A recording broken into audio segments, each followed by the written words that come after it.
en 132 ans par la France, il faut savoir qu'on ne va pas avoir un tapis rouge en arrivant à Alger. Donc bien sûr, je suis pour la liberté d'expression, bien sûr, je suis pour la liberté d'écrire et de dire ce que l'on veut, mais quand on va en Algérie, il faut savoir à quoi s'attendre. Je savais qu'en allant en Algérie, j'allais être emprisonné. M. Boualem Sansal savait très bien qu'en ayant tenu les propos qu'il a tenus, il allait être lui aussi emprisonné. Ceci étant dit, M. Boualem Sansal n'a jamais été en prison.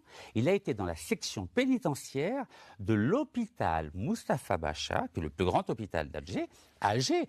Et c'est avec mon avocat, nous nous sommes rendus devant cet hôpital pour faire une déclaration publique pour dire que l'Algérie le traite très très bien. Mais le prive de sa liberté.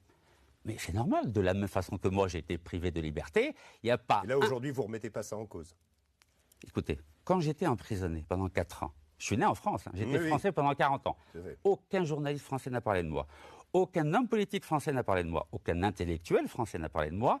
Et aucun juge français n'a parlé de moi. Quand je vois le tsunami de soutien dont bénéficie Boualem Sansal, j'ai des questions à me poser. Il vient d'être à peine français depuis 6 mois. Il a un soutien, mais massif mondial. Alors que moi, qui étais français pendant 40 ans, vous savez ce qu'a fait la France pendant que j'étais en prison? Elle m'a condamné par défaut en France à 18 mois de prison ferme. Il y a eu un mandat d'arrêt international qui a été délivré contre moi. Elle a saisi tous mes comptes bancaires et saisi tous mes appartements. Donc le pays des droits de l'homme qui donne des leçons à l'Algérie lorsque Boualem Sansal est incarcéré et dans le sens inverse quand il s'agit de Rachid Nekaz qui est incarcéré en Algérie. Pas un mot. Et en plus de ça, elle m'achève alors que je suis malade et emprisonné en Algérie. Le double langage, c'est pas mon fort. Donc très oui, bien. Je souhaite la liberté pour tous les écrivains du monde, mais Rachid Nekaz y compris.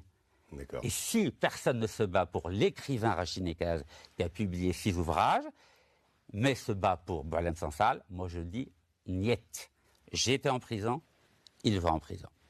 Ah, elle pique, hein, cette interview, elle pique. Parce qu'il y a plusieurs choses à dire là-dedans. Alors encore une fois, moi, Boualem Sansal, il a 80 ans, il a un cancer. Moi, je suis pas là pour lui taper dessus. Si demain, il pouvait être en liberté dans sa maison, honnêtement, je lui souhaite. Tout simplement parce que, voilà, il est en fin de vie, etc., etc. Mais il faut savoir que Boualem Sansal, aujourd'hui, est un jeu politique. Encore une fois, il faut un petit peu arrêter l'hypocrisie. Le gouvernement français n'en a rien à foutre de Boualem Sansal. D'accord? Ils en ont rien à cirer. Et comme le dit très bien Nekaz, quand c'était lui, à l'époque, tout le monde s'en tapait le coquillard et l'ont même condamné lui-même en France. Pourquoi? Parce qu'à l'époque, on n'avait pas besoin de reprise politique pour mener une guerre avec l'Algérie. D'accord? Parce que c'est clairement ce qui est en train de se passer. Aujourd'hui, la France utilise le cas Boualem Sansal pour accuser l'Algérie de tous les maux. D'accord? Il faut toujours trouver des causes au problème. Et aujourd'hui, voilà, l'Algérie est la cause avec Boualem Sansal et la France se sert de Boualem Sansal. Ça s'appelle de la récupération politique. Et croyez-moi que Boualem Sansal, ils n'en ont rien à foutre. Ça, c'était le premier point.